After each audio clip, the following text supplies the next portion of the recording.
watching X-Men Omni with Justin and John. And their good friend, Hank. Hell yeah. Yeah, you are. Yes, it is. It's Tuesday. We're back. We've got another issue to break down. The Omni X-Men show has returned in full force. Buckle up, get in the chat, share it out because things are going to happen tonight. We are kicking off season 5 with New Mutants, and with me, as always, Justin. Yeah, I've got my New Mutants right here, Johnny boy. I got mine. I don't know if I've exercised enough to carry. I was going to say, you get a workout with this thing. Although mine's looking more purple than yours. I don't know. Dude, yeah, what the heck? I left mine in the sun, maybe. Yeah, you're right. How's it going?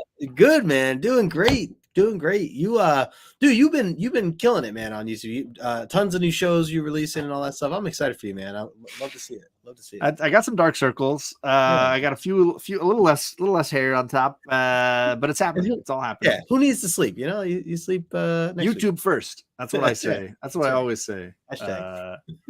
We got an exciting show. We're launching the Omni New Mutants series tonight.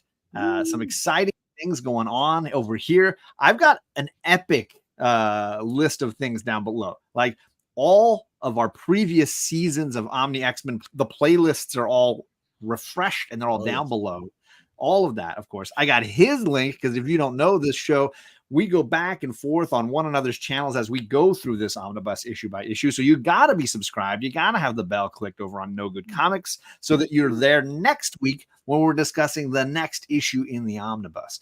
Guaranteed. All of that is linked down below. We also have our featured artist for this season, Geek Out with Rosko, a guy not only who raised a ton of money for C3 Comics Curing Cancer over the weekend by donating his art for hundreds of dollars to the fans, but he's also sold us a 2-sided sketch cover with his work going to be done on it that we're going to give away to you this season.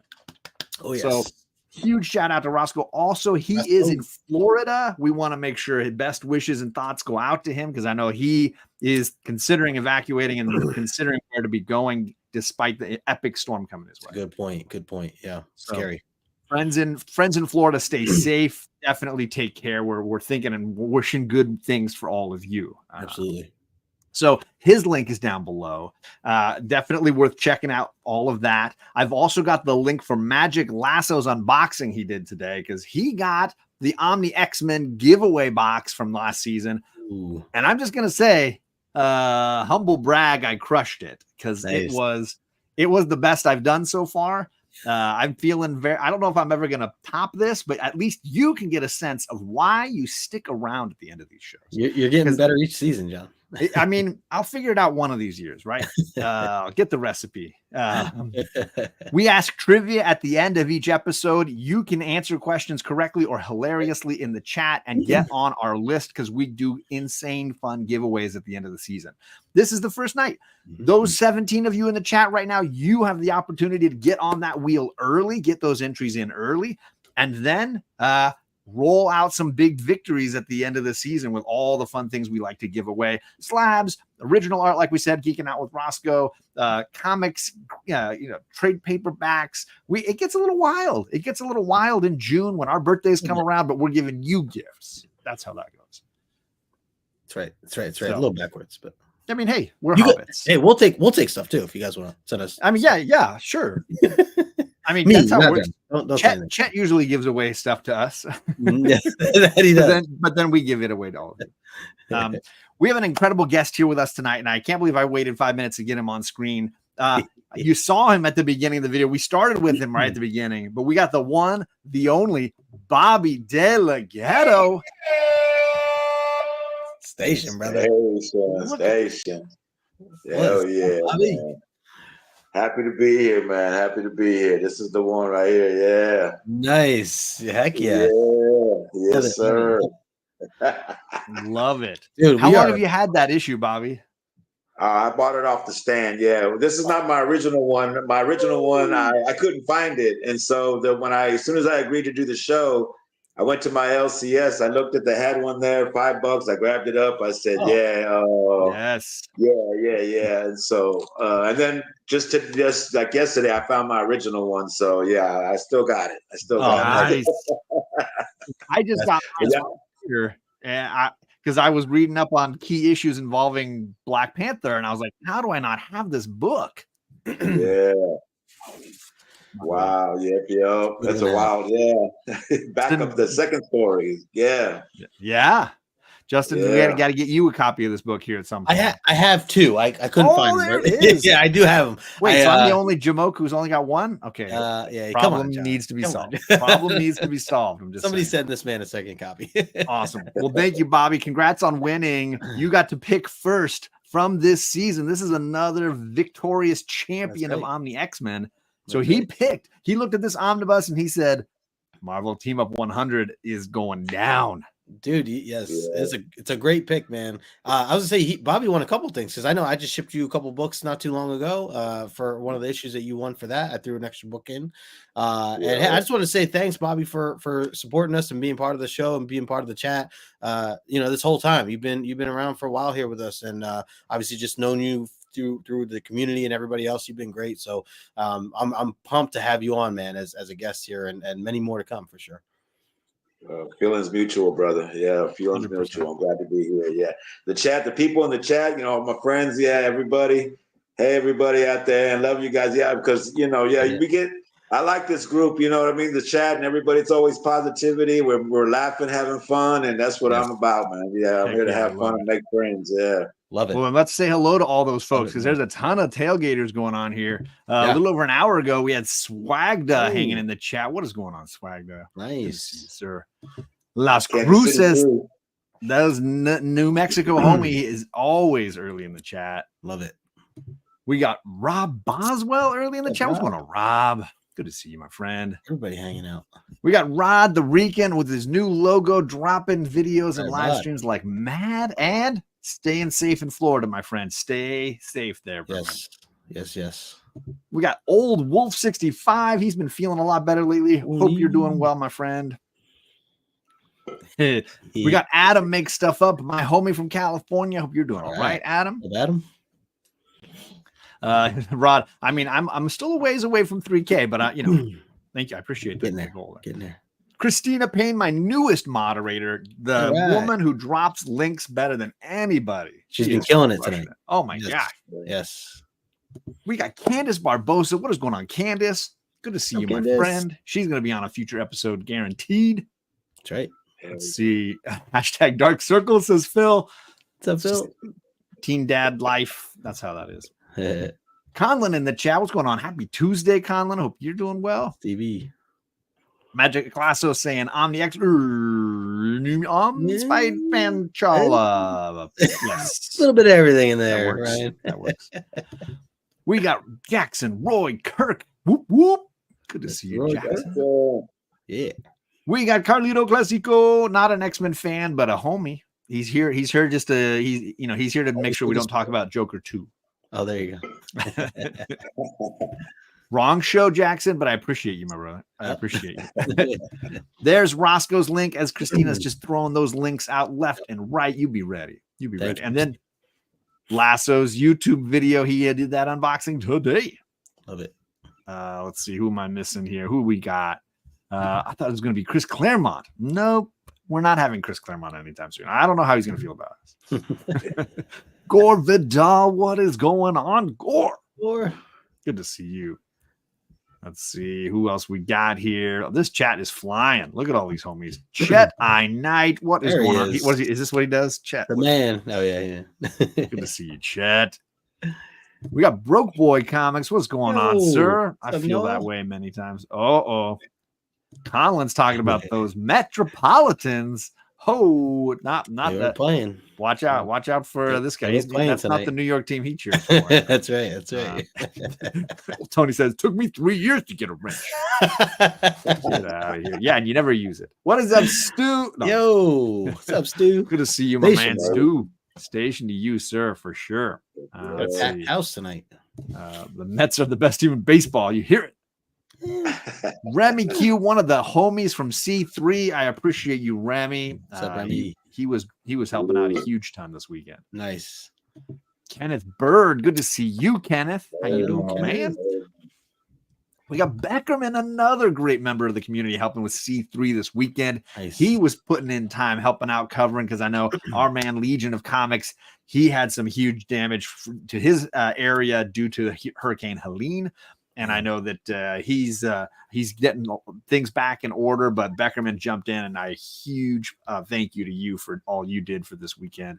C3, by the way, we're at almost $55,000 for the year for Comics Curing Cancer. And amazing. Almost 40 grand of that happened over this last weekend. So unbelievable stuff. Absolutely. Very cool. Oh my goodness, Chet, I'm so sorry for this news. Definitely some prayers going out to you, my brother. That is unbelievably difficult. And thinking about you, Chet. Definitely going to be sending some love your way, sir. Yeah. And 9-panel grid, what is happening? Good to see you in our chat. Appreciate you, sir. 9-panel. All right, so I am going really slow tonight. Justin was like, John, you got to keep a tighter ship. We're 12 minutes in already.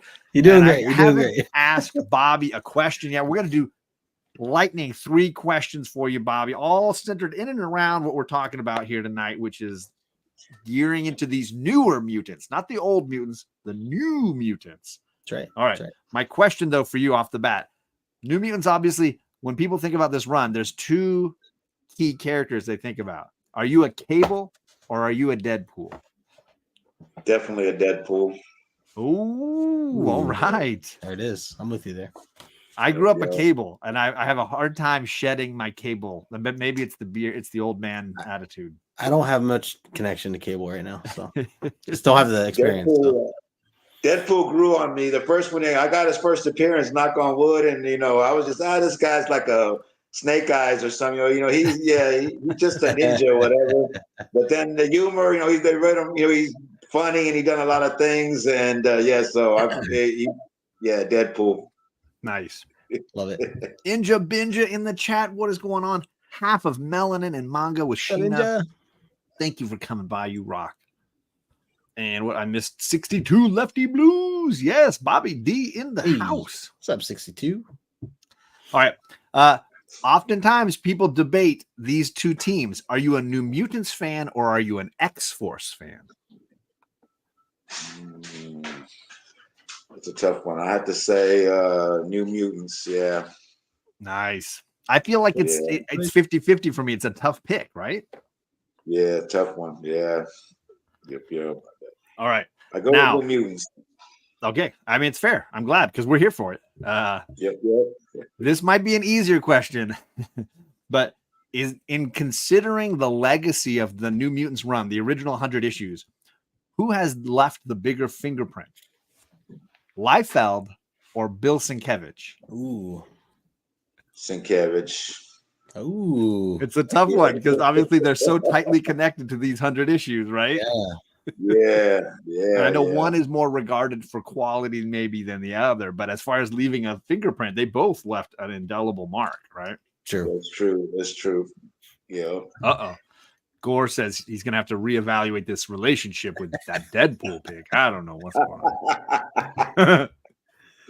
Well, thank you, Bobby. I appreciate it. Bobby's link is down below. You want to make sure you're subbed up, following this guy over on the Instagram, getting all the top videos and then posts when he's over there on the Instagram. So appreciate you, sir. Oh, and we got Nigel in the comics.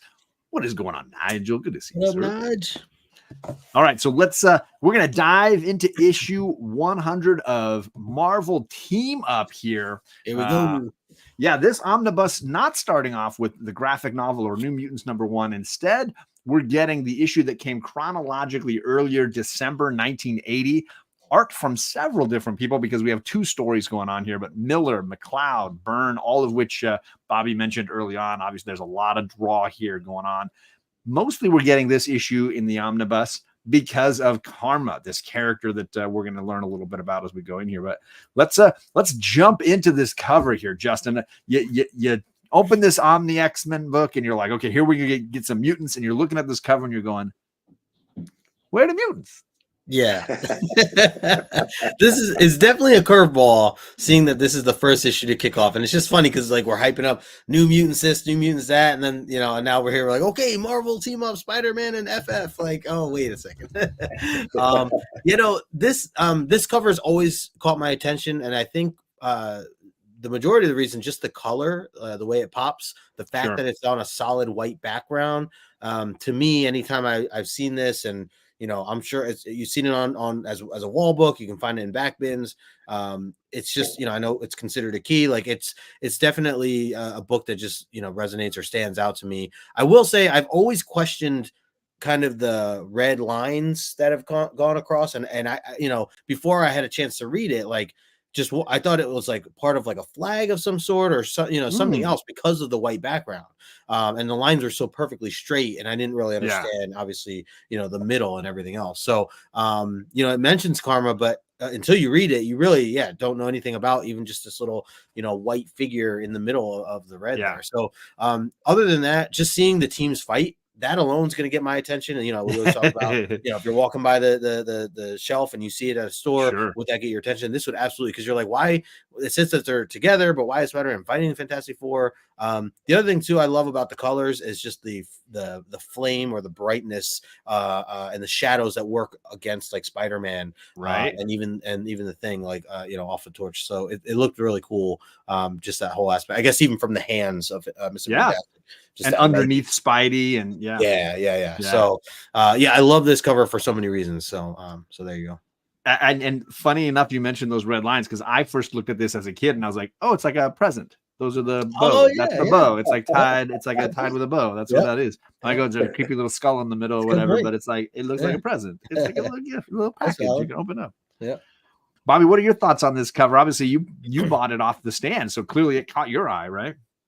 Yes, sir. Yeah. Well, I love all things comics, Marvel, DC, Independence, but the FF was my team. It's the comic that brought me in, and the Thing in particular is my favorite character. So yeah, seeing him get kicked right in the chops by Spider-Man, right off the bat. Hey, what's going on here? You know what I mean? Yeah. Don't be messing. And I think I'm sorry. No, I said don't be messing around with the Thing. Yeah, no, don't do that, man. Just clobbering time. But the seeing Sue, I think that's the first appearance of Sue with a bun like that on a cover. Yeah, and then the cover, cool. Yeah, and then Mr. Fantastic looked kind of off. You know what I mean? I didn't know they were being what was going on at the time. But they looked a little bit off, right? Yeah, like what's really going on? But yeah, I picked it up. I looked at it. Yeah, I said, this one's got it. Like you said, it's Claremont and Miller and and in the backup by Byrne. I mean, this one has it all. Yeah, it has the FF, Spider-Man, and it's a good story. Yeah. Very underrated. Sure. Very underrated. Looks like a lot of the chat agreeing with Bobby. The FF was their first love. They got hooked with the FF. He says it was way back at issue 155 is when he got into that. 150 is fine. Nice. There it is. But he says this cover looks a little unfinished, a little rushed to him. Lefty saying Reed looks good on that cover. He likes the way that he stretched those hands coming at you. Candace saying she likes the splash page better than the cover. And I was going to ask you, Justin, so you open it up and you're already hero in distress. Like the splash page is already like, dang, we got problems right off the bat. What were your thoughts on jumping right into this? So, I mean, first of all, I just think this is just a classic stance or pose, that you get from Spider-Man, and you love to see it. So opening up the book, seeing it that way, and then knowing that, immediately there's action, immediately he's in trouble. He's saying my mind, in big letters there right off the bat, and you don't quite know what's going on. So this whole thing just hits you, and you're immediately like kind of sucked into the issue. So that and the fact that the creators that are listed on here, just even more exciting when you see the full roster there. So for sure, I love this splash page. What is up, Synthetic Panels? Good to see you. Broke Boy says, I don't read much Marvel, but I enjoyed this issue. And I do think Marvel Team Up is one of those underappreciated titles that you could get a lot of fun of. I've never seen it collected in an omnibus. Maybe it is. But I feel like every time I've tried a Marvel Team Up issue, I've really enjoyed it. Bobby, you read a lot of Marvel Team Up over the years? Yes, I have. Yeah, I read the entire run of Spider-Man one. In fact, my brother Joe, I traded him some, the ones he needed, and he had that full run. And me myself, I collected the Marvel 2-in-1s. I got the full run of where the Thing's teaming up with different characters every month. Yeah, if you love the Thing, that's the run to get for sure. If you love Spider-Man, obviously this would be the run, right? I just started to collect that, Bobby. The Marvel 2-in-1s. Yeah, going down that rabbit hole. Some good ones. Yeah. All right, well then let's roll a little deeper here. But Bobby, I'll go to you now. Obviously, we get something of a villainess here, a character who is seemingly assaulting Spider-Man's consciousness. She's manipulating his mind, and we see her basically gaining control of him, and then trying to understand what his powers can enable her to do. Now she's basically remote piloting him, and it obviously starts bad with a fall, and then she recovers using his grip on the wall there to climb back up. And then she starts testing his web shooters, his strength, and what can she do with all of this power? Now, she does seem like she's got a plan in mind, and she is surprised by his ability to resist. But what were your thoughts when you first saw Karma sort of assaulting Spider-Man's mind? I just thought it was great. The Frank Miller art, sucked me in. And then I think it was Stan Lee or something that said that, every comic could be somebody's first comic. So if you don't know who Spider-Man is, this is showing you his abilities, and it's a good way to show like his strength and, what he does with that chimney and everything. Yeah, it was a good way to show him off, and try to understand what was going on with this new character. Who is this person and why are they doing this? Yeah. And they're all hidden in shadows, Justin. So you kind of just get this sort of, you see that light, the blue energy coming off of her. But what were your thoughts when you first saw her in action here? Yeah, like the silhouette, you see like, since it's just all shadow, but red eyes, that immediately I'm just thinking like, villain, evil, possessed, all these different thoughts come into play. And you really aren't quite sure. I mean, all you know is your boy Spidey's in trouble, and that's clear enough. Like, this person is bad. So it's in a way, as we get further, little misdirection. The other thing too, as Bobby mentioned, the panels, like the actual design of these panels, I love them in physical form. In other words, as I'm reading it in the omnibus or in a physical copy, I love the layout. I love that even his feet kind of cross over to the other panels a little bit, right? They kind of blend in. I will say it was a little harder to read digitally because I read both, and I do it digitally usually the first or second time around. This time I did read it digitally the first time, and it's you get a tiny clip of it, and you only get like half the way I read it. And it forces you to slide down, right? Yeah, so it kind of like it's just like kind of throwing me off everywhere. So in that regard, it normally that's usually one of my favorite features of an app or of the app, but in this case, it's way better to read it physically, just to be able to see that this whole thing here is all just one a spread page, really, if we call it that, right? Several panels. So no, absolutely.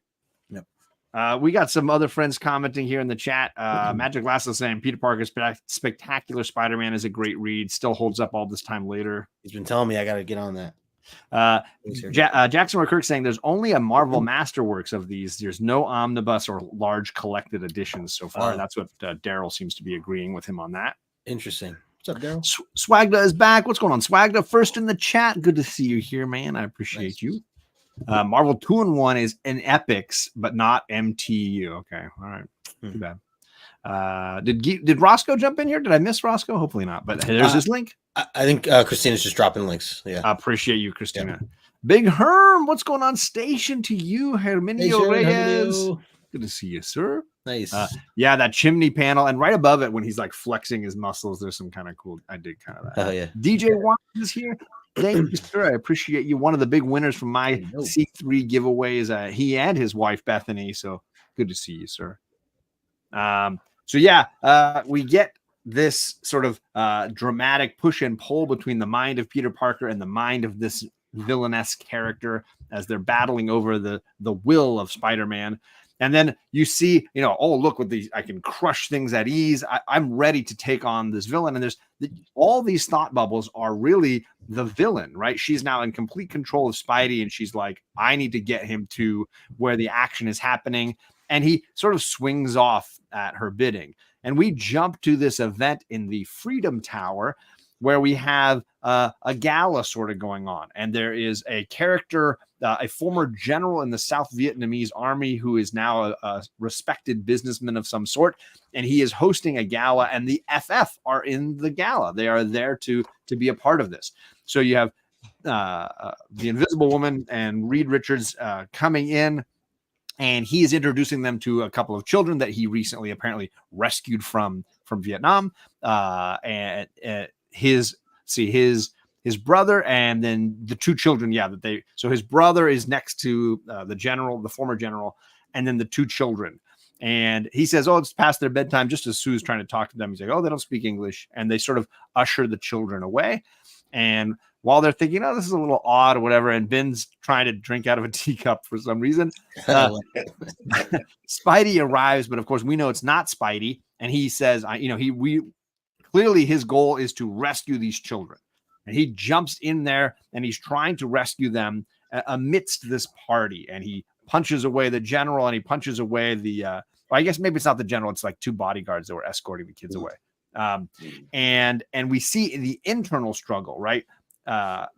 Clearly Peter Parker trying to fight against this control, while at the same time we got this party going on. So Justin, what are your thoughts on this story? Obviously doesn't quite feel like an X-Men book, but definitely very exciting. Lots of action right off the bat. Yeah, a ton of action. And I love the idea of like, we're getting a walkthrough of another character getting the powers of Spider-Man for the first time. Right. So it's cool to just kind of hear their thoughts of like, whoa, like how strong she says, like, how strong is he? Am I like referring to herself as now she's taken over the body. And just all this stuff is new to her. And even in that last panel, the hands that are creeping up to grab him, she's feeling the Spidey tingle. That's what that is. Like, and she's not used to that. So she's like, she doesn't know how to react or respond to it, but she realizes it's like helping her, but it takes her a second, being in this new body mentally. So yeah, I think it's a really cool concept. And they must have had a lot of fun kind of writing this and coming up with kind of scenarios, for this stuff. And then as far as the guy goes, clearly, I mean, something seems a little shady. It's like putting him to bed quickly, and we already kind of know this, she as Spider-Man says like, hey, your sister sent me, speaking in Vietnamese, and so she's there to what seems to be like rescue them. So we don't know quite yet why, but for sure. Jackson Roy Kirk raises a really interesting point that I had not thought of, and I'm looking at the single issue, and he's totally right that the word or the thought bubbles that Peter has while under the control of Karma are in pink. And they're not in the digital version, and I don't think they are in the omnibus. I'm going to double check right now. They are pink in the omnibus. Oh, are they? Okay, so I guess it's just the digital version. But great call there, Jackson. Yeah, good, appreciate that. Good point out. Yeah. Bobby, what are your thoughts on Peter and what he's being kind of forced to do here? Because it's very out of character for Spider-Man, and obviously it's going to create a lot of turmoil here. It's interesting, and what I thought was interesting was that Alicia, being blind, but she senses right away that this general is not a nice guy, and she senses something wrong, and the things like, we're getting out of here, he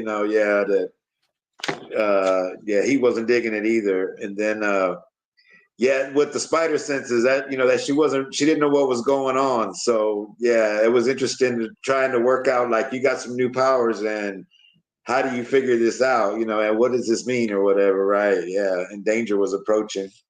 Yeah, because that's what, and I'll go to the next page, Bobby, and let you continue on with a little bit of that, because obviously Reed Richards is like, hey, this isn't the Spider-Man I know. You need to calm down. Let's talk it out. You're not going to just grab a couple of kids out of the middle of this gala. And Peter Parker, not in control, is now bouncing around, knocking him down, trying to get, dodge the Thing who's swinging punches at him. Reed is trying to be like, wait, we don't want to kill the guy. We know he's a good guy. He's a hero. At the same time, inside of Peter's mind, he's like, wait, why are they considering Peter a hero? Considering Spider-Man a hero. Spider-Man's a villain. We get this sense that maybe Karma, when she took over his mind, did not understand that Spider-Man's not a criminal. She had just been reading the Daily Bugle and J. Jonah Jameson's thoughts about Peter Parker and Spider-Man, didn't realize that Spider-Man's not a villain. And the FF clearly think of him as a friend.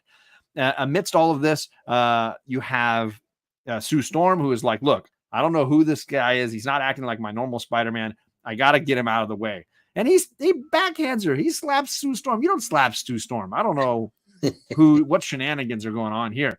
And then he webs Reed Richards in the face and webs Ben Grimm, and all of this is happening while the general and his son are having a conversation. The general is saying, do not use your powers. This is not the right time. The son is saying, look, I can solve this problem. I can take care of it.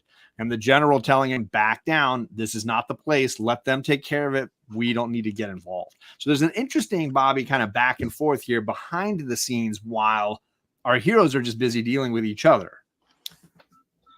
Yeah, that was she smacked Sue. That wasn't right. Yeah, I mean, I didn't know why Sue didn't put him in a bubble. You know, she could have enclosed him in a force field.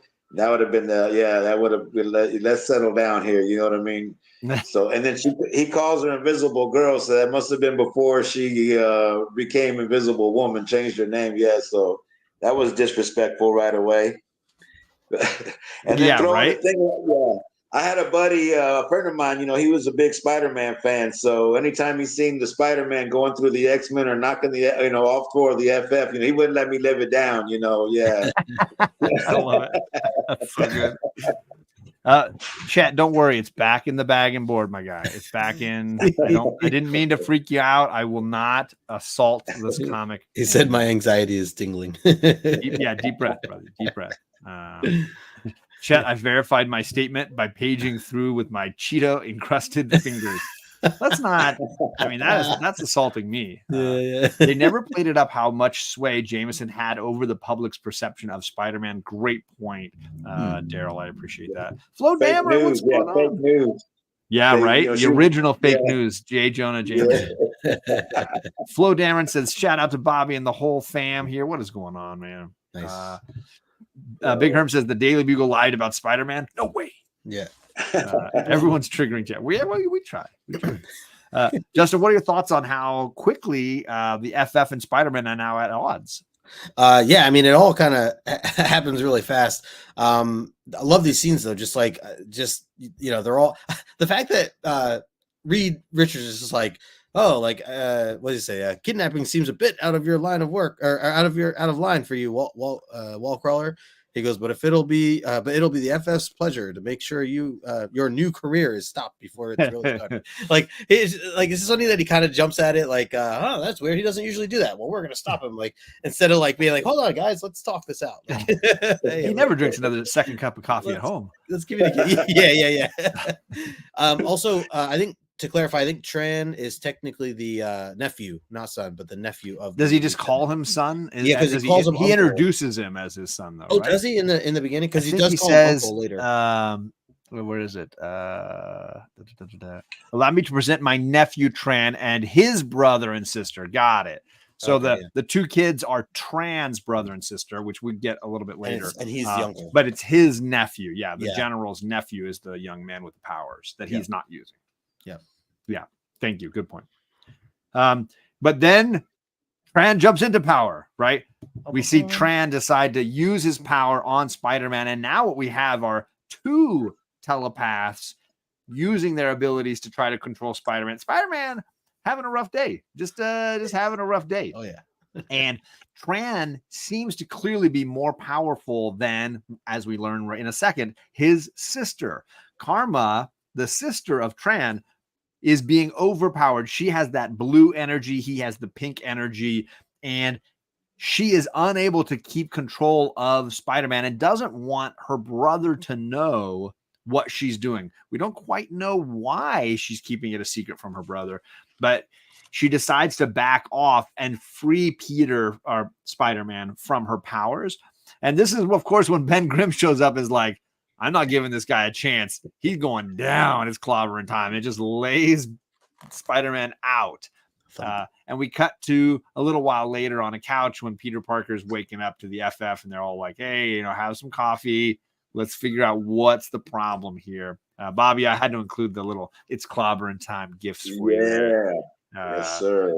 But Bobby, what are your thoughts? Ben Grimm finally gets to lay one down, but I don't think it's really fair. Poor Peter Parker waking up like that. He hit Sue, so he deserved a smack, and he got a whammo. There it is. Yep, there it is. Oh my goodness! But what are your thoughts on this twin, right? This brother sister superpowered telepath dynamic here. That's a question that I have. Where Tran and Karma are twins, they're brother and sister, and then they got two siblings. Yeah, they're twins. Do they have powers? Did they ever show up anywhere? Yeah, I don't recall. Yeah, I don't believe so, but I don't recall it. Right. Neither do I. That's what I was wondering. Right. Yeah. If anything ever came of them. Yeah. But very fertile parents. They keep having twins. I don't know what's going on there. Two sets of twins and some with powers. Yeah, that's that's pretty wild. Yeah.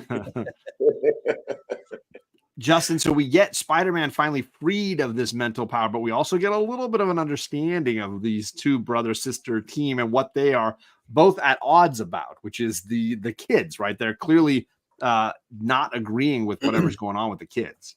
Yeah, right. One seems to be okay with kind of the situation they're in right now, being Tran, and Karma clearly sees otherwise. And we don't really know, as you said, we don't really know the fullest extent of it, but clearly they are separate sides in that regard.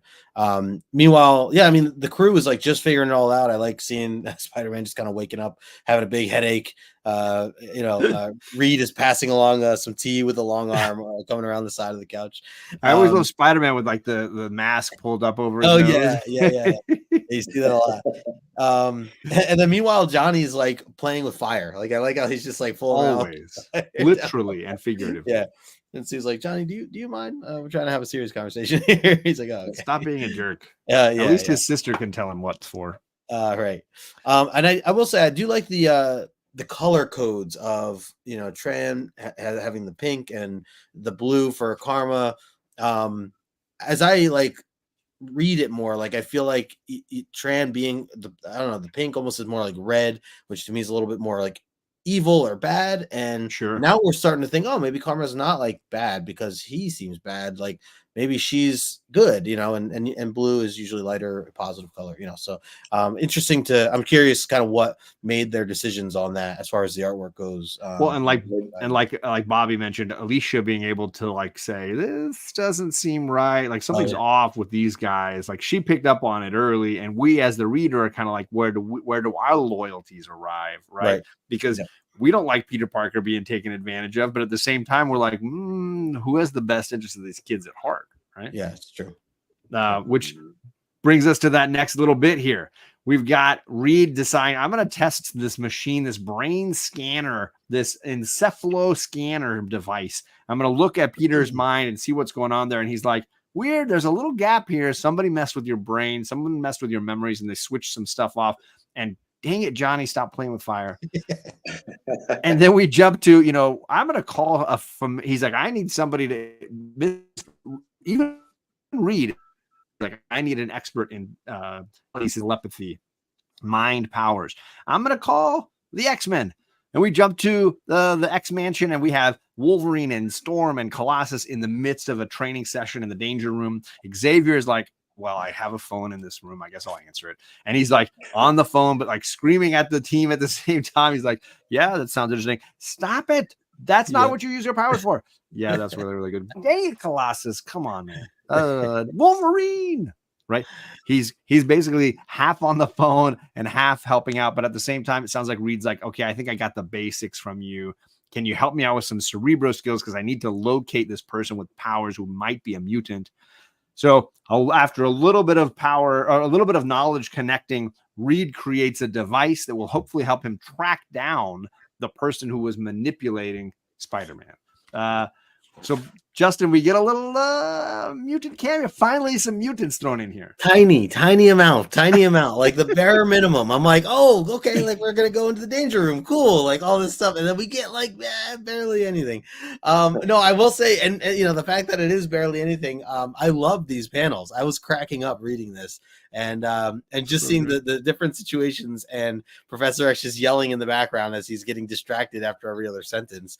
My favorite one is Wolverine with that last panel to the far side there, And he just says, Wolverine, that equipment is expensive and difficult to replace. Don't you dare use your adamantium claws on it. Like, and he just, and meanwhile, he's in the clutches of like what looks like Doc Ock arms, you know? He's gonna be choked out. Yeah, like it just looks great. Like I love that whole scene. So that was a ton of fun. I really did enjoy these panels. And Bobby, I know you're a Marvel guy. Like, this is early Illuminati stuff here. We got Reed Richards and Xavier working together on a Cerebro device. What were your thoughts on this this team up of X-Men?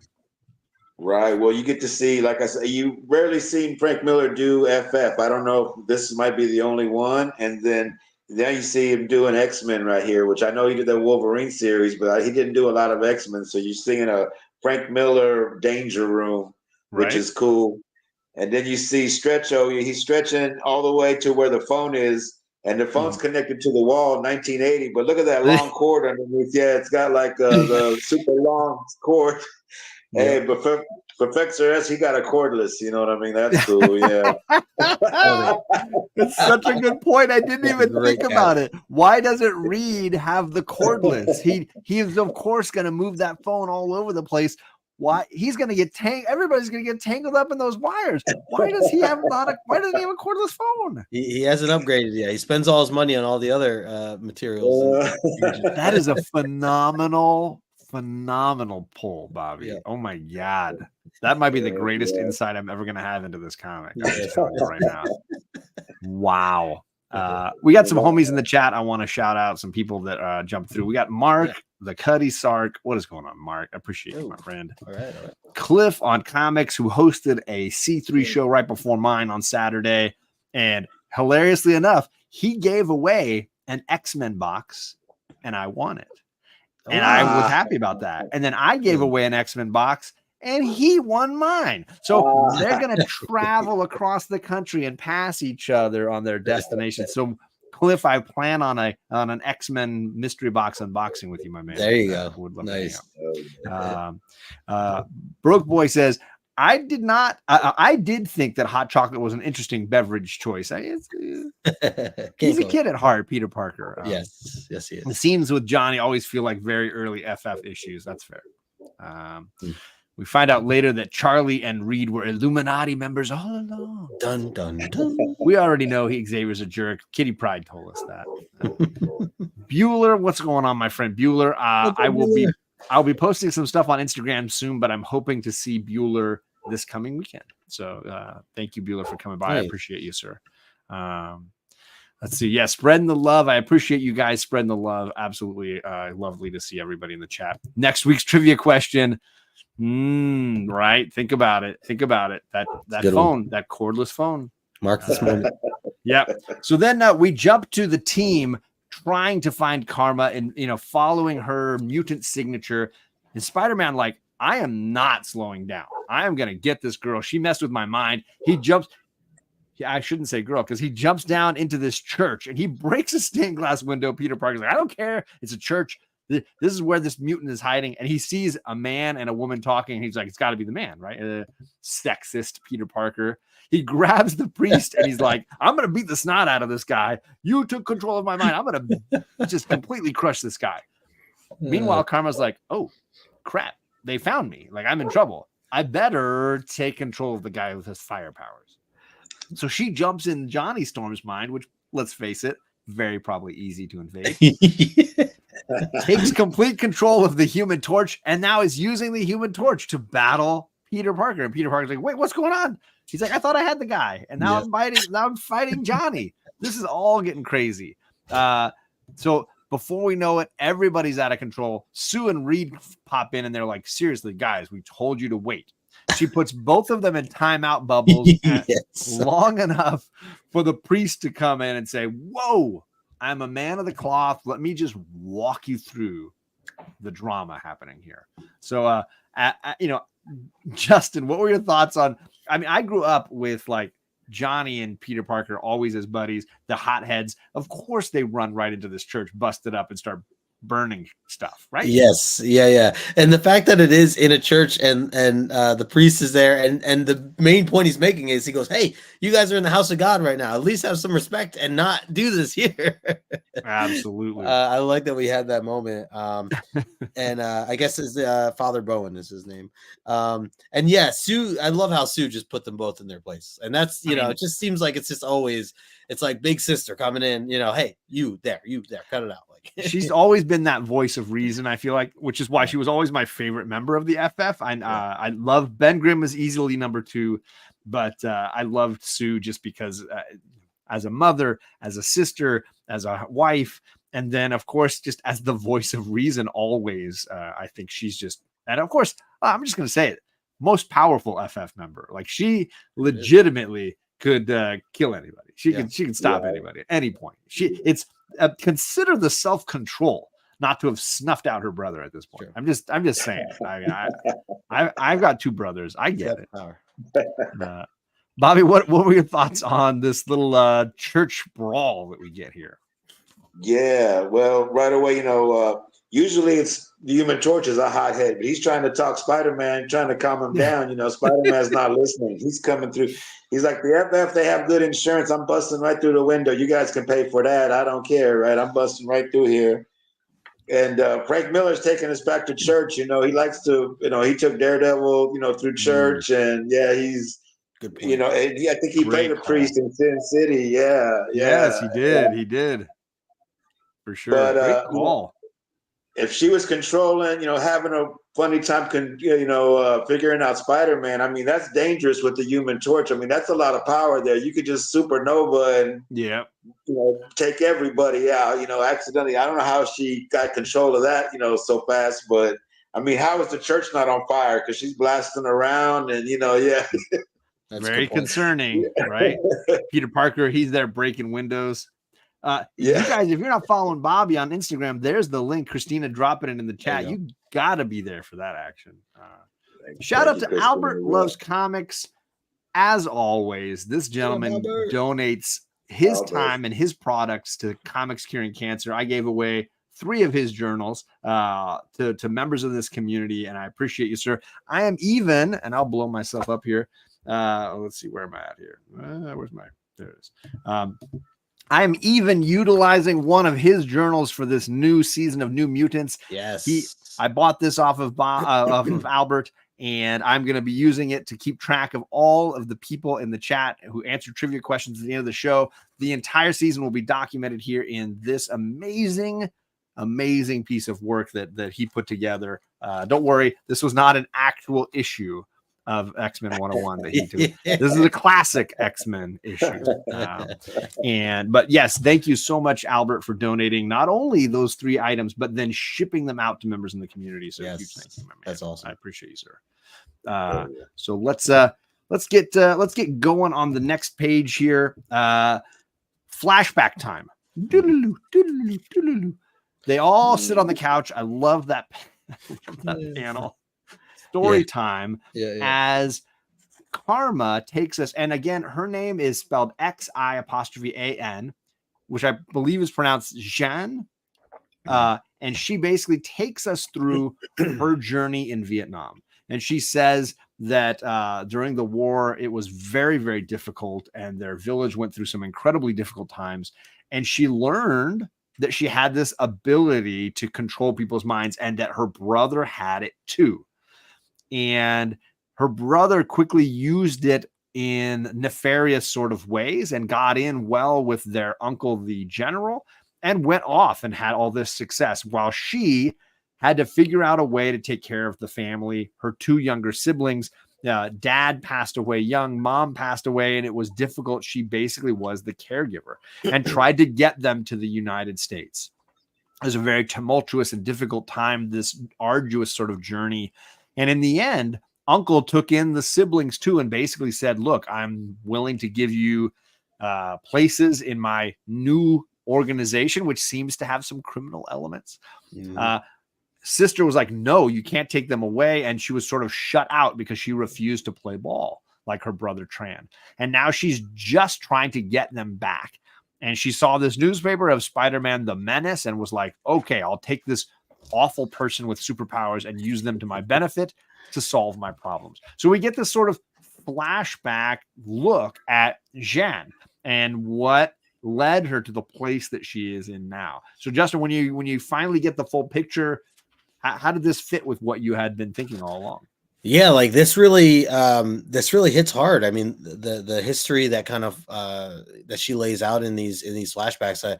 I remember like first seeing this flashback page coming up, and I'm like, oh, here comes a flashback. Like, what are we getting into? But it's several like pages. But yeah. right. And I thought even with that, I'm like, oh, this is going to be really long. But I think it paid off beautifully. Like as far as like, it was just such a heavy read. I mean, knowing what she had gone through, the fact that like it's very dark too. Like it talks about Tran. And when he discovers his abilities, talks about how he killed a guy. He had a guy kill himself. And I'm like, again, this is a kid's, comic book, and reading this at this time, like, it's just like, it's pretty heavy topics here when you break it down and really think about, where Tran's head was in doing so. And it even says that he kind of laughed at it. Thought he wasn't scared about what he was doing. Meanwhile, she was, because these were all very new to her. Yeah. So that was heavy. And then, the uncle, very much like a mobster, kind of like like a kingpin kind of vibe is sure. What I was getting with power and control, having a lot of like henchmen and things like that from what we, saw in earlier pages.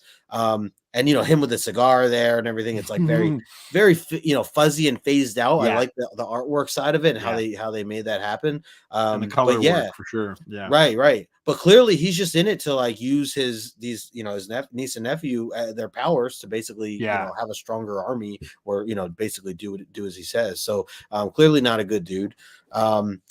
And then the last thing that I stood out to me was, just laughing at the Daily Bugle, like just the mix up of that, which is it's totally understandable. It's totally understandable. Yeah. Like she's just like, all right, well, let's see, let's find a villain. Oh, here's what Daily Bugle says. This guy's a villain. Let's take over this villain because and that explains everything that we've read up to so far. So I thought it was done like really, really well and didn't like drag on. It was very informative. Like it put you right where you needed to be in as far as the story goes. So. Yeah. What about you, Bobby? Obviously, a lot of family dynamic drama going on here. And to Justin's point, very adult themed stuff. The war in Vietnam was still kind of fresh in the consciousness of our country in 1980. So this was not like old news. People were still coming home from war, dealing with, loved ones who had been lost overseas, MIA, KIA, way before the wall in DC. We're dealing with really raw emotions. So kind of heavy stuff in a comic. Yeah, just to Justin's point, I mean, it takes the story gets very dark right in here. Yeah. With the soldier that kills himself, I mean, he's smacking his head on like a telephone pole or a pole. Yeah. He has him smash his own head in. And then on the boat journey over, she watches her as her father was killed. All the men were killed on the boat, and the women, they suffer a fate worse than death. You know what I'm saying? So it's pretty heavy. It's pretty for a Marvel team up. Right? I can see the Frank Miller influence, and the Claremont was really a combo. Yeah. Sure. Yeah, absolutely. Great points. We got our man Kevin, Entropy in Comics, neighbor to the north of California. Good to see you, my friend. Chet's still recovering from Jackson Ward Kirk's Cheeto comment. It's okay. We'll get you there. Cliff always elevating the discussion, and I love this comment. And we had a ton of chats about this last year, Justin, about finishers or inkers and what it is they bring to the artwork. Well, did you have any thoughts here on this comment? Yeah, no, that stood out to me. So I over these past few years, I've become a big Bob Wiacek fan. I've looked more into his work and his career in general. I got to meet him 2 years ago at HersheyCon. And I've realized he's touched so many different comic books that I love and have appreciated, just over the journey of Omni X-Men and a few other things. So I'm not at all surprised to know that. I mean, I saw his name in there when we were flipping through, and not at all surprised to know that he did a lot of the heavy lifting here, as Cliff mentioned. And especially in these particular pages that we're looking at. Well, and I think this time in history when Frank Miller was doing a ton of work, like, and really just a busy guy. Finishers were common for him, and he was doing, at one point he was doing 2 Daredevils a month, writing and drawing the whole thing. And without guys like Klaus Janson coming through to be the finishers for him, those books would never come out. And I think, thanks Cliff for highlighting the inkers, because I think in a lot of ways for guys who are as busy as Miller, that's what made the work possible. Is those guys, those incredibly talented artists who were not just tracing, but were actually just taking rough sort of pencils and creating the story out of it. So awesome. And Jackson agreeing, though, the heaviness of the topic for sure, big time. So now we get into the second part of the story. Now all of our heroes are on one side and Tran and the evil uncle on the other. It's time to go rescue little brother and little sister. So the whole crew rolls to the docks to try to save them. And Tran is like, I don't care that my other telepath sisters here, she hasn't learned the skills I've learned. I'm gonna not just take over the Johnny Storm. I'm gonna take over the entire team of the Fantastic Four and use them to do whatever I want. Get out of my way, uncle. I'm gonna unveil what I can do. And now Peter Parker is left going like, oh crap, this is not gonna go well. What a great twist, though. Now we have a villain who cannot just use a little bit of this power, but a ton of it. Bobby, when you saw like, oh, I'm gonna control the whole squad of the FF, were you just like, no way? Yeah, he was a lot more powerful, that he could take over all 4 of them and still be in control of himself. Right. And he could have took Spider-Man too. He tells him, I could have took you over too, but I'd rather beat you up with using the FF. Right. The level of cockiness that Tran has, right? Yeah. And then where Justin was saying, like, he has the red power, she has the blue. I think they took that from Star Wars, the bad with the red and the blue lightsaber. I like that. That's that. A great point. Yep. Klaus. So that's him that's him on the cover. That's not even Karma on the cover because that's right, because he's taking everybody. That's a good point. Yeah. Point. Yeah. I just realized that now. Yeah, I just realized that. Yeah. Great point. This point reminds me when Diana Ross realized that she was supreme all on her own. Come on, Ryan. What are you trying to do here? What are you trying to bog us down? So, Justin, what are your thoughts on now that we see Tran at his full power level? Yeah, can I just say that is a great point, by the way. The cover, like now that I'm like putting it all together, because I didn't think that either, Bobby. When you pointed that out with the red being on the front, now I mean that's a good add-on to tell somebody if that's maybe just checking out the book or whatever.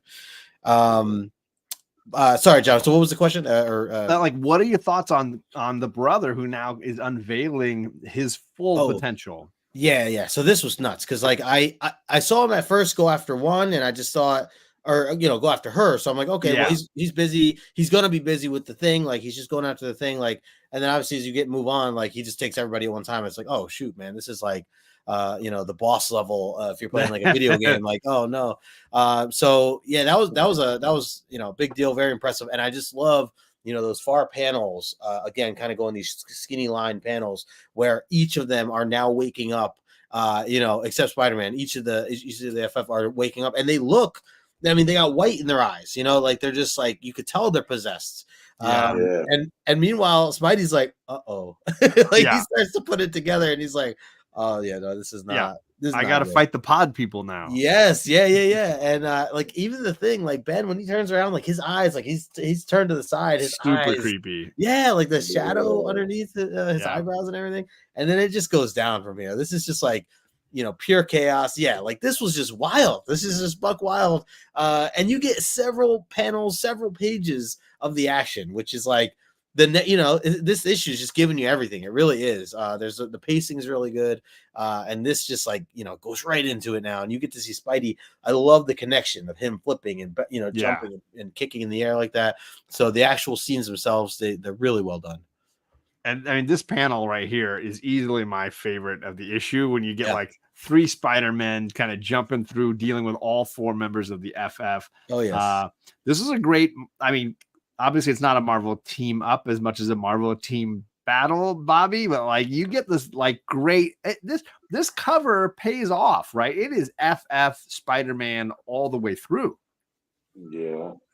Yes, sir.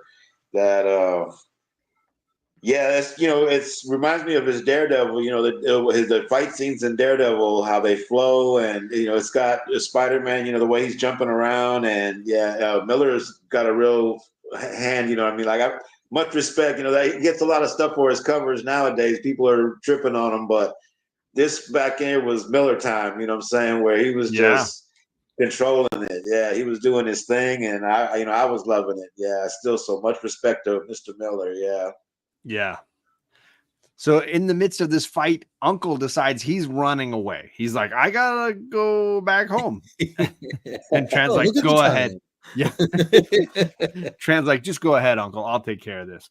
And he's just so wrapped up in what's going on. Meanwhile, Sister is unconscious on the ground, and Spider-Man's just trying to like figure out a way to wake up the team. As you can see, bouncing all around, trying to knock some sense into everybody, but really struggling to like get them to a place where they're going to be clear-headed again. I'm going to move us on to the last little bit here. As this is all happening, Sister seems to start waking up, and Peter is deciding, you know what, I'm going to be better off using the water nearby here to my advantage. The Human Torch won't be able to chase me. I'll go underwater, and then I will distract them and then try to see if I can knock Johnny out of the game. But of course, that sets the boat on fire. Now we've got a boat on fire, and the kids are inside. And he's like, "Oh crap! Don't burn the kids." Meanwhile, Tran is like, "I don't care. Who cares? I don't need a brother and a sister. I don't need any of this family. I just want to kill all you guys." Terrible. And Peter Parker is stuck in the middle until Sister Jean finally decides, you know what? I'm done pretending like I can't do what my brother can do. I'm gonna unleash the total power here and use this to assault my brother. And not only does she assault him, she basically Obi-Wan Kenobi's him, like turns him into dust. Yep. The kimono falls to the ground, and this is the birth of the character Karma. She absorbs her brother basically into herself. Oh, yeah. Both halves of Tran and Jean are now like in one body as a way of containing him, which is that whole black and white section there on the far side. And Peter Parker's left going, no, what does that? What were your thoughts, Justin, on Sister coming into her own, basically? Yeah, this was wild. And yes, that last scene there, when you do see the green fall and his body's gone. I love Spider-Man's like, what did she do? And things like, pal, I don't want to know. It's nice to see him get his mind back at that moment. And he's just like, that's so something he'd say. Just, no, I don't even want to go there. This was a wild set of scenes here. I like that. I mean, think about this. It's Marvel team up, right? But yet we're like, well, technically Spider-Man and FF, but I would say it's very much Spider-Man and Karma are the ones that are teaming up, because they're the only two that really have their mind and are able to actually defend, themselves and try to help their friends. And it's just so much because there's so many bodies involved. Spider-Man can only do so much. He's dealing with 4 superheroes, that he has to take out. So it's up to, Shan to kind of step up and, go one-on-one with her brother, which is, poetic in a sense. And yes, as you see those far panels there and what she does, she doesn't hold back. He's saying to spare me. He's blown away. Tran's like, he thought he was the stronger one, and in many senses he probably was, but the power she had to be able to make him disappear, like he felt that and he knew it was coming at that point. So it was just interesting there to kind of see that, and yeah, we see this yin and yang kind of thing as her shirt kind of fills, and that logo, that symbol on her shirt, right? Yeah. So I just love the kind of the metaphor for it and kind of what she kind of transforms into. And as you mentioned, just as now she is Karma. One other thing I want to point out was the one panel. I guess it's kind of below here, but it's towards the middle, and it's when the thing is like kind of backhanding Spider-Man. Yeah, like I love that whole that little panel there. If you get, if you have the issue at home or you're able to zoom in later, just a cool like backhand, Spider-Man flipping backwards and like his glow, his eyes being white, the shadows. Like I just can't imagine him being evil. Like, imagine, like, I mean, again, he's being taken over, but like, that's a scary dude to have to go after and to have no emotion and just like go at it. Like, that's for sure. Absolutely. Yeah. We got another Floridian homie. We got Jeff, the Cantonese comic kid, in the chat. Nice. Jeff, stay safe in Florida, my friend. I appreciate you coming by and hanging out with us. Jackson Roy Kirk says, I can see that she could absorb his essence and soul, but the body disappearing was maybe a bit much for me. However, if it didn't, Xian would be charged with murder. So, Bobby, what are your thoughts on how this ends between the two siblings here? Yeah, I'm surprised that they, just let her walk off. They should have, Professor X should have, let's call this guy and get you some, we'll set you up at the X Mansion or something like that. They didn't mention it. They let the boat, the boat was all on fire, burning up, and then the evil uncle, he got away. No, they didn't think about looking for him. You know what I mean? Right. Yeah, he's up to no good somewhere. Yeah. Yeah. But that's what.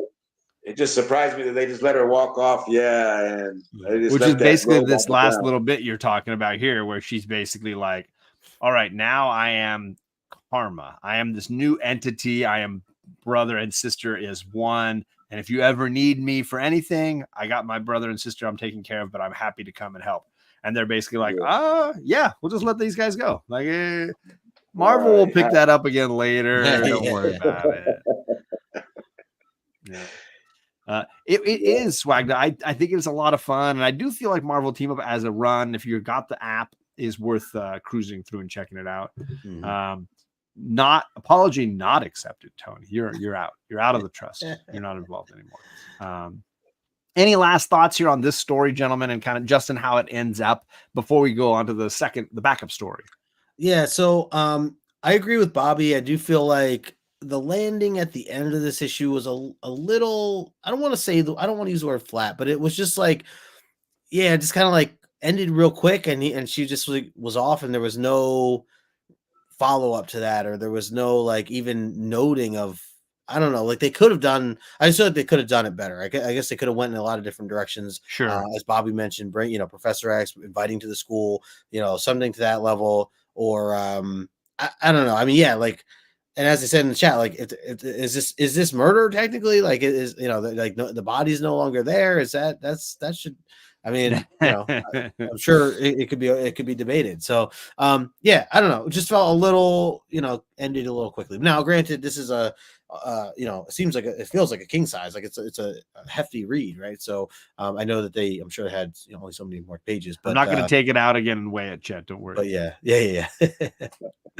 But otherwise, maybe someday Tran could come out. You know what I mean? Maybe he'll come resurface or something. Yeah. So I was wondering about that. Yeah, I'm not familiar with the character. And obviously, as we get to know Karma in New Mutants, this is the introduction of that character that we're going to see evolve through Claremont's run over there.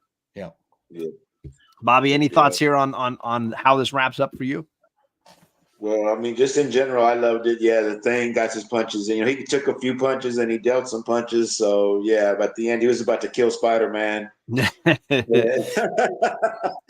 Watch out. Don't mess with him. His own friends. Frank Miller, Fantastic Four. Yeah, I loved it. Yeah, you know what I'm saying? It's definitely a classic. Yeah. For sure.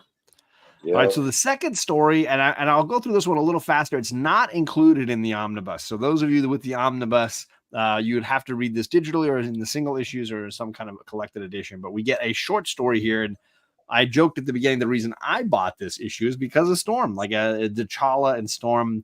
That's really the crux of this backup issue, which Claremont wrote, and John Byrne helped him out with Bob McLeod as well. So this story has to do with Storm walking around and basically getting shot at and rushing up to catch the assassin to figure out what's going on. She basically barely survived the injury and threatens him with her storm powers to kind of reveal, why are you shooting at me? And Justin, I'm going to go one panel further, but I'm going to let you talk a little bit about it, where he mentions a name that flashes her back to her youth, when she was in Africa and sees a young African warrior being attacked by soldiers, and she swoops in and helps and rescues him.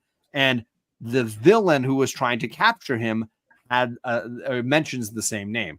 And so for her, she's like, oh, I'm reminded of this young gentleman who I know grew up to be somewhat famous. I better go and check with him as an adult now. So we have this kind of like brief meeting of two like mega iconic Marvel African characters, all centered around, I guess, slave trading or in and around Africa. What were your thoughts on how this story kind of launches? Because it's a lot of info here in these first few pages. So I was going to ask John, do you want to just kind of share the whole the bit of the story? It's not. It's only, only, I can walk through the whole story and we can go back because it's terribly short, right? It's not. It's kind of cover it as a whole. Yeah. She goes to the embassy for Wakanda in New York and sees this smoke show.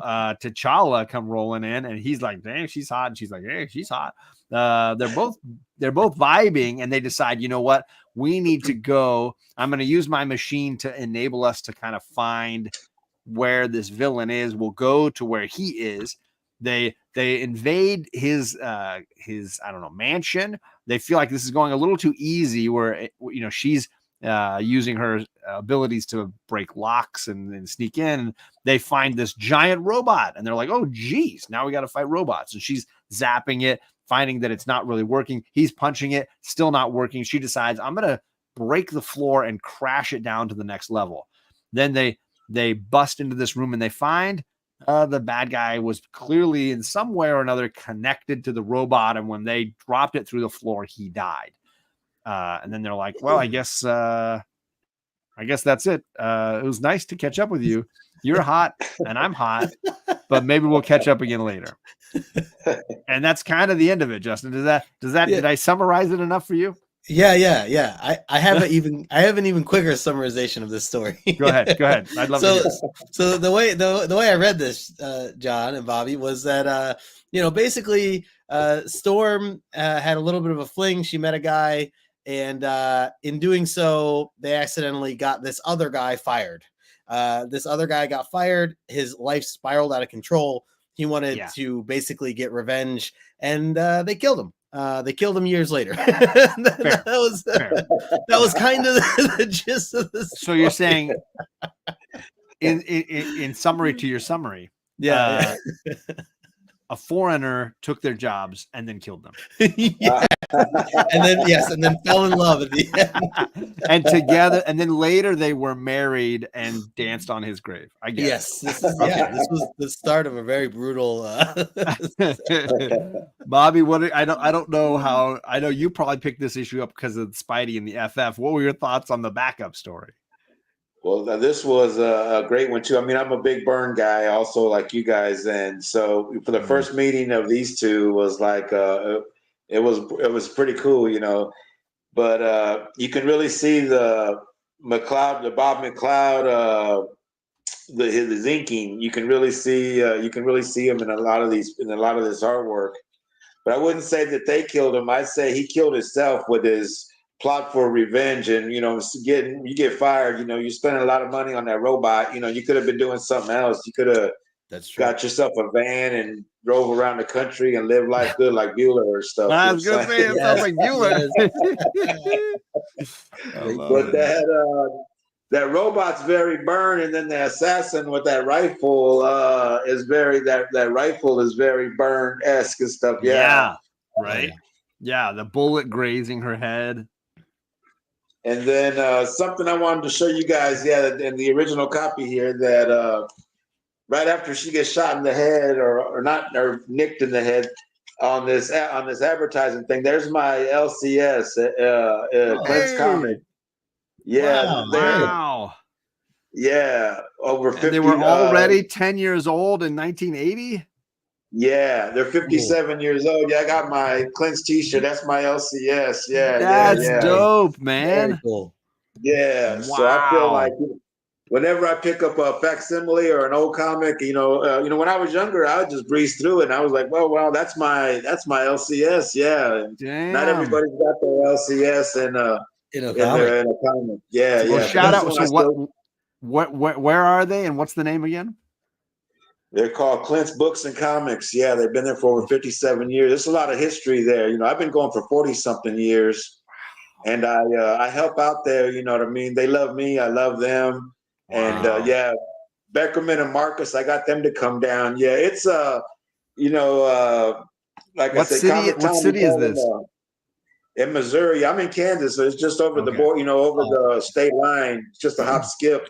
Yeah, and it's over in Missouri. Yeah, 39th and Main. Yeah, the address is still there. You know what I mean? Wow. Yeah. That's incredible. Comic Tom called him a staple in the comic community, right? I like to I call mean, him God, they're almost 60 years deep. That's incredible. Yeah, very cool. In this industry. Wow. Yes, sir. Yeah, some great comments going on in the chat. 48 pager. I put it on my scale where my dirty feet have been, Chet. That's just not why you did that. Poor Chet. The short story was, and that's honestly why I bought the book. So it's kind of funny that it came back around to this season of New Mutants the same way. Aurora's first flight. I mean, is it? I don't think so, but I like the idea. I'm sorry, but she doesn't look 12 in that close up. I mean, John Byrne doesn't draw a 12-year-old. Yeah, John, start sharing this comic. John is jealous. I mean, let's be honest. I get it. Hashtag the Storm Guy. Yes. Yeah. Let's see. This says, and they be friends, never to be more, never until they get married. In more recent comments, right? Do they have an online store, Bobby? No, they don't have an online presence. Yeah, the lady that works there, you know, she's older than me. That it's it's a strange shop, man. Yeah, like I said, they've been there forever, and it's like I said, there's a lot of history there, but it's I don't know how they keep going. They just have like people, they do their, like, you fill out your order and you go down and pick them up and stuff like that. She just but I don't like to shop like that. They let me in. I look around and looking through all the back issues and everything. Yeah, nice. That's cool. So Swagda's like, I need to check that out ASAP. Yeah, if I ever get that way, I'm gonna be checking that out for sure. Yep, I'll get you in, man. Yeah, Swagda's part of the KC crew. Yeah, he's a new guy. He's on YouTube. Swagda. Anybody out there? Yeah, check him out. He's a good guy. He's part of the. Like I said, I got a crew now. I got a Kansas City crew with him, Marcus, and Beckerman. And JP's not that far off. JP's in Missouri, right? Yeah, he's a Casey. I know it. Yeah, I'm disappointed that I haven't met JP yet. You know, I mean, I figured we hit it at the con, but so far we haven't crossed. We haven't crossed paths yet. So I'm hoping to. He can get him out of his little hole. I'm repping him tonight. I'm wearing his gear. I got 2 shirts. Nice. Yep. So just you know, he needs to be pushed out of his comfort zone. If you ever meet him, Bobby, he's very short. JP is very short. He's like 4 foot nothing. Sarcasm. I basically tower over him. So yeah. I'm just joking. He's very tall. Let's give this some scores here. Justin, what are your thoughts on this whole book as a whole? I mean, if you want to break it into 2 stories, I understand. But what are your thoughts on Marvel Team of 100? Yeah, and I should clarify because I just teased with this short story. I did enjoy it overall. I think it's a nice little intro to kind of seeing those two meet. And kind of a classic random guy who has revenge issues and kind of feeds into that his whole life and ends up going nowhere. So it does have an interesting story to it. Just to see them together, and John Byrne working on it is very cool. I will say, so I think, as a whole, I think the issue is damn near perfect. I want to say, like, this falls into like a 9.4 9.6 range for me as a whole, meaning both stories, the cover attached, all that stuff. It is up there. I think the one tiny thing I had the issue with, as I mentioned before, and I don't even want to highlight, I hate highlighting it, but like, because there's so many good things with this book, was just like kind of the abruptness of the end. And I know, again, they touch more on it later, and we'll get into that as we read more of this book, I'm sure.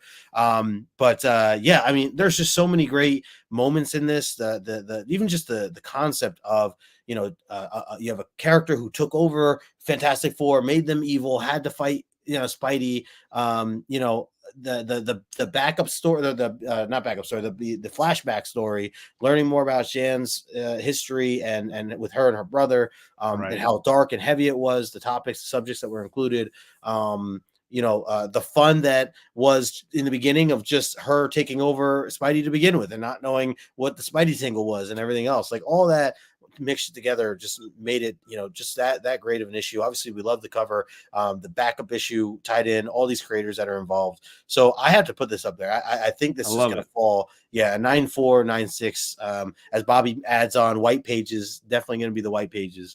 And I'm curious to hear your guys' thoughts. Yeah, let's hear from Bobby. How would you grade these stories, Bobby?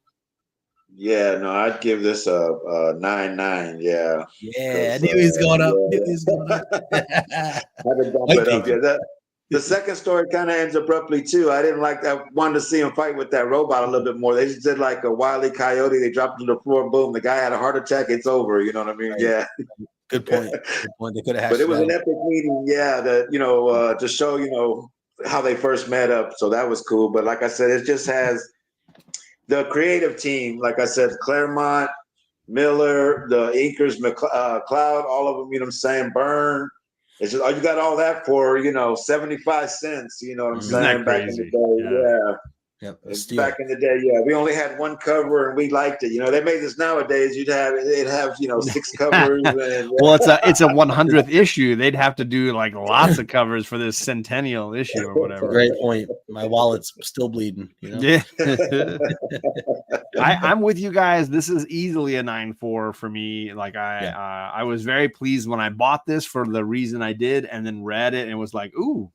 There's a lot of goodies going on here, a lot of fun things going on here, and the chat is right there with you in agreement. The score feels like it's in that same range. Jackson Roy Kirk, I do agree. Yeah, no Cyclops, no JP. Something to watch out for there. Yeah. Keep thinking that. Keep thinking about that.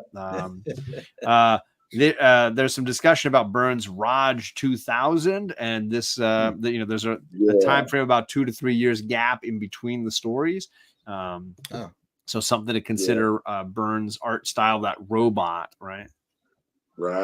Interesting. But one more, this issue's always been special, man. And now hanging out with you guys, it's gonna be extra special. You know what I'm saying? Because man, it's going up there. Yeah.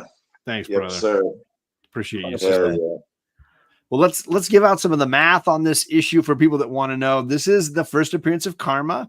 I wanted to point out the fact that they changed her name almost 2 years ago because the original name, Jean Khoi Man, actually was not a common spelling in Vietnam. This was more common in China. So they later sort of retconned it in January of 2023 in a comic called Love Unlimited, an Infinity comic, where Juan Cao Man became her official name, like her persona before she, outside of being called Karma. So that change happened fairly recently. She's also considered to be the very first gay female Marvel character, although her sexuality or orientation would come in later on. Also, the first meeting of Storm and Black Panther, and a 9.8 has a fair market value these days of $170 and drops more than half at 9.6 to just $50, which for me, like, if you can get a 9.6 of this book for $50, bargain. That is bargain basement kind of buy there. But Justin, any thoughts here on the importance or the value of this book? So cool information there, John. Nice job picking up the first name, changing of the names. I didn't know that, and especially so recent, 2023. That's right. Great. Like, I guess Vietnamese Americans who were aware felt like, well, that's not quite how they would write or say the name as it would be in Vietnam. So it felt a little more Chinese American, and I guess. A Vietnamese writer is the one that rewrote it in that issue in January. Cool. Yeah, no, that makes sense. I'm glad someone had eventually mentioned it. Yeah. The other thing too, so $50 for again, this is go collect over the course of a year or X amount of months. Right. Fair market value $50. That's a steal. I honestly, for a 9.6, and honestly for a 9.8 being 170, I think that's even a steal. I think this book. I'm just surprised that this book is only that. I'll put it that way. And again, maybe I'm partially speaking out of the the reading aspect of it and how much I enjoyed it. Obviously, Karma being Karma, and I have a lot to learn still about Karma. But yeah, it just seems like a good deal. I mean, I know books have come down by 170. Yeah, either way, definitely this is a great book, especially to have raw. If you can, get a nice raw copy For sure. I mean, I think both the copies I have are like $10 books, or I paid $10 for, and they look. I mean, they present really well. It's all about just finding that nice bright cover. If you can find a nice bright white colored, that's the tricky part. Doesn't have any scuffing and chipping, and yeah, for sure. But they're out there. Bobby, any thoughts on the importance and value of this book? Oh yeah, no, you can't put a price on it, man. I love it. Like I said, it's a creative team. Everybody's even got a little Perez on up here in the corner box with the. Oh yeah, good call. Yeah. Oh, I didn't notice I'm a Perez guy, so yeah. Oh, but that's dope. Yeah, no, I just think it's great, man. Like I said, and I'm glad we could get on here and review with you guys. I'm glad I won. Real people really win on X-Men Omni, man. I won this, and oh, I love it. So good. Hell yeah. So I love you guys, man. Thank you, Station. Hardcore Station, man. Don't leave just yet, because it's trivia time. I'm gonna stop sharing the slideshow. I'm gonna jump out because we've had about 20 people with us all night. A huge thank you to those people hanging in the chat, because now is your turn. Awesome. We're gonna ask 4 trivia questions, and here's your goal: either be right or entertain this guy right here, because he's gonna pick some winners. He's gonna throw out some raffle entries to those of you in the chat who are able to attempt some entertaining answers to the trivia questions that Justin and I have. For those of you that are new to this, the trivia questions are usually based on last week's episode. It was 2 weeks ago. We were on Justin's channel for the kickoff show, and there were some shenanigans had over there. So we've got 4 questions on that show, and really on the Omni X-Men in general. Your chance to answer some fun questions, and then get yourself on the first correct answers for the overall here. Justin, you want to go first or second tonight, my man? Sure, I'll kick it off. Let me pull my questions here. So first question for me is which character from the New Mutants, like from the team, did John say stood out to him the most? I asked him last week, which 1 or 2 characters kind of either was your favorite or stood out to you, and there was one character in particular that he named, again, from the New Mutants team. So you have so many that you could choose from, but which character or which name was the character that John had mentioned as the one that stood out to him the most, or was his favorite from New Mutants? Remember, we're looking for correct and funny. Answer, can I say? We already got a couple correct. I got the correct answers right off the bat. So now you just got to make Bobby laugh with your answers. So we got Magic Lasso, the first point on the board, and sorry, I almost skipped Conlon. Conlon Comics is the second. Nice. Is that what you got, Justin? Yes, yeah, those 2 are correct. Yep. All right, so now we're looking for the funny answers. Chet said Wolfbane. I just think it's a wrong answer. I don't know. We got my man Big O. Paul, what's going on? He says Boom Boom, which is, by the way, a great name. Yeah, it is a great name. Christina says Jigs is Discord. I mean, I like any shot at Jigs. Magic Lasso coming in with the correct and the comedy. He's like Professor X's wheelchair. Jackson Roy Kirk says Double D Debbie, which I don't know her, but I'm guessing I know her superpower. What a great character! What a great character! We got Dog Girl. Says Comics.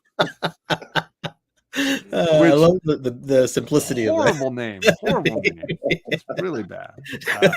Candace says Dances with Wolves. I don't think Kevin Costner was an X-Men, but he might have been. We got Wolfsbane's tail. Also a possibility. Some good answers in there. Some funny ones. some solid answers. Bobby, any of those that you particularly enjoyed, my man?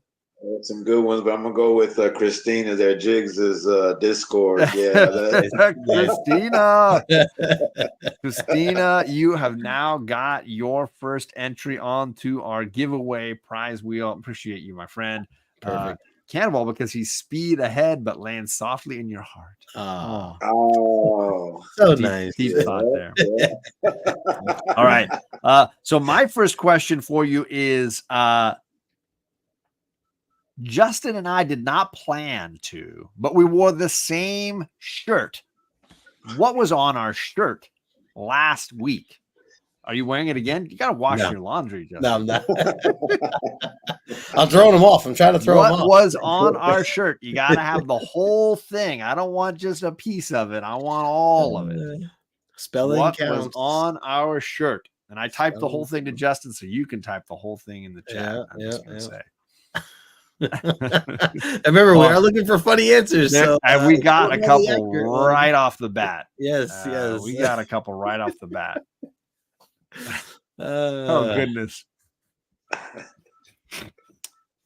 Oh my goodness. This is so good. It's so good. So good.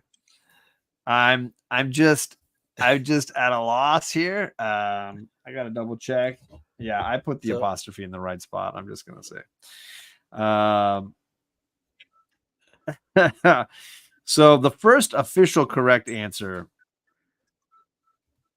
I'm giving to this guy right here. Where is it? Where is he at? Where is he at? Sorry. Adam mixed them up. How do you pronounce chod?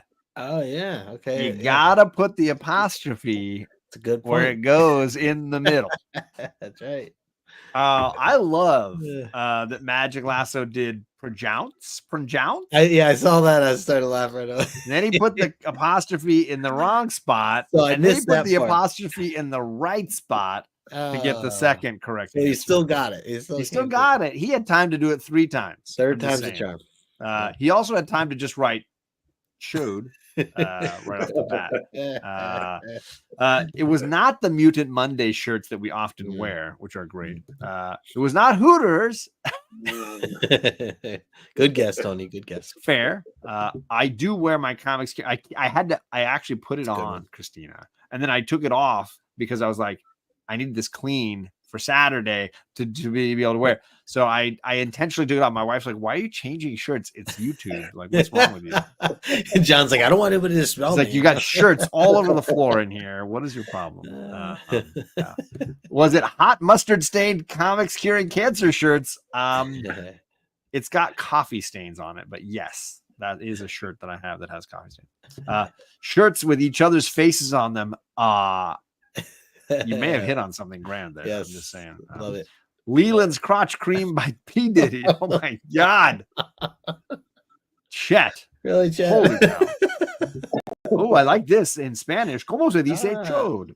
Like, Me encanta, Cantus. Typing does count. I'm with stupid, which works on many levels. Definitely works on many levels.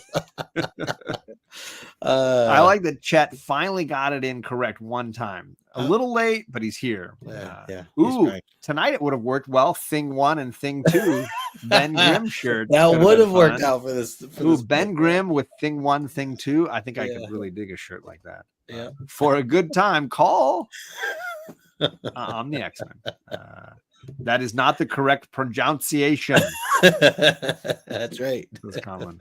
They had no shirts. It was extremely uncomfortable show. All right, Bobby, what do you like, man? What is your favorite? I'm gonna go with Cliff with the hot mustard stains. Yeah, there it is, Cliff. Cliff. On the board early. Here's what I love. We're 2 questions deep, and Chet is blocked out. Nothing for our man. Sorry, Chet. Swinging and missing. It is. I love you, all right. So, second question from Justin. What do you got, my man? All right. Second question. Other than Chris Claremont, who else did I have sign my New Mutants omnibus recently? Looking for a name. Who else did I have sign this other than Chris Claremont recently? It's another name question that I had signed this. It's Broke Boy says Cannonball. I mean, that's close. I'm Ron Bird. Yeah, exactly. I see 2 correct answers. We got Bob McLeod. Yeah, that's correct. Spelled correctly twice. Damn it, Chet's on the list. Oh, he got on. There it is. My boy Check Bob. the spelling again. Yep, little C. He did the little C, big L. Yep. Nicely done. Not Justin's dad. That's good. We were talking about this one because I got the flash on the here last so time. good. Well Yeah. played, Candace. We've got Ernest Hemingway, which impressive get. Impressive. Like it. The bisexual himbo, Bob McKeown. No, it was not Diana. Diana Ross. Lamar Jackson, you know you would. Oh, You know you I would. definitely would. If he was here and I just randomly had this book with me, I'd be like, Lamar, sign this. Chet, you got like one joke. You got you're sounding. You got a Magic Lasso Diana Ross thing happening here. Just careful. Just Yeah. Bob McChode. That's a good Jackson. so perfectly. Oh my God. Allison Blair. Three's Company. Or not Three's Company. Dang it. The one with all the girls. Oh my gosh. That's a life. Facts of Life. Thank you, Bobby. Saving my brain. The Invisible Man. You wouldn't know that he signed it until you saw the signature. It's true. You were a little behind in the chat, but you're here, broke boy. We appreciate you. Daz. All right. Meaning, I'm assuming Allison Blair is Disco Dazzler. There you go. Mm-hmm. Dazzler. All right. Any favorites there, Bobby? Anyone that you love? I'd like to give a few out on that one, but I have to go with Kansas there, not Justin's dad. Yeah. Not Justin. Yeah. So there, Candace is on the board. There you go, Candace. All right. My last question of the night. This is going to be a fairly easy one for some people to answer. Who won last year's mystery box that I gave out? Who's that person? Who won last year's mystery box? The link is down below to the unboxing. You can go watch the epic unboxing down below. Right after the show ends, you should go watch that video because it was really good, and I crushed it. I did a great job. I'm not this even is on also the show. This is also a layup for funniest answer. Just saying, layup. I'm just saying. And here's the best part about it. 2 people got it right before the actual person wrote their own name. He's being a gentleman. I'm gonna accept Conlon, and I'm Candace. Nice. And Lasso's like, I'm not gonna brag my own name. Nice. Yeah. But let's check out some funny answers we might have gotten. Firstly, Candace's name spelled wrong. There you go. That's funny. It was not me. No, it's not you. Candace did not win that. It was not Diana Ross. It wasn't me. Damn it. Tony, get out of here. It was the purple girl. It was not Chet. It was not Chet. No. Nope. I didn't win the grand prize. I didn't say grand prize. I said my mystery box prize. Yes. Yeah, congrats to him. Congrats to this person. You should watch the unboxing. He got some banger stuff. I'm excited to chat about it with him. The bisexual himbo magic. There's a lot of bisexual himbos in this chat. That's his no love. I can be. I won that 6 Cyclops bundle you put together. There it is. There it is. Some mofo we can't remember. What are you talking? He's in the chat with you right now. His video is linked in the description of this video. You guys have problems. And plus it's in my community tab because I reshared it because it was an amazing unboxing. Because I felt really good about how I crushed that mystery box. All right. Was it Bobby Delgado? It was Bobby. Bobby was the big prize winner. We do know that. Yep. I got this one wrong. I can't tell if that was a scream or a laugh, just based on where you put that. I thought he was being a gentleman and just purposely not answering. I thought so too. Correctly, but turns out, Bobby, anybody that we should reward? Let's go with my man Chad. Yeah, it's just some mofos can't remember. Yeah. Nice. That's fair.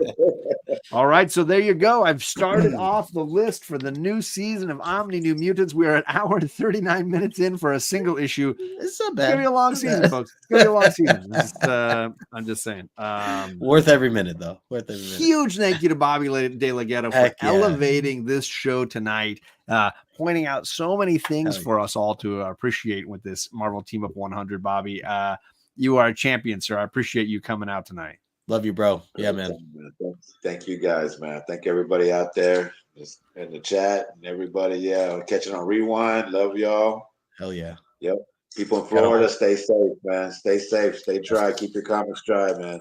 Yeah, for sure. Absolutely. And next week, we're over on Justin's channel. So make sure you're subscribed over there. If you have this omnibus, as a reminder, any issues that we have already read, we are skipping. We're not going to reread those issues. So next week, we are doing the graphic novel of New Mutants #1, which is, it's called Marvel Graphic Novel #4. So be ready for that over on Justin's channel next week. An iconic piece of comic history and a book first print that I will be giving away at the end of this season. So you can win New Mutants #1, I guess, Marvel Graphic Novel 4 as a prize at the end of the season. A book that's easy to get in low grade because it's so black and it's square bound. I will be giving away a very nice first print. So be there to hear us read it and break it down next week on Justin's channel. The link is down below. I'm going to try to enter for that. Well, the link is right here because Christina Payne is top notch in our channel now. Just Christina. I've dropped a bunch of videos lately, so please check them out. And I'll be doing a bunch on Instagram over the next week. I do not have a show on Saturday, so I will not be doing my Saturday show, but I will be on Instagram a bunch. If you're looking for shenanigans, I will definitely be there. But appreciate everybody coming out, and we'll see you guys all again next week on Justin's channel. Station.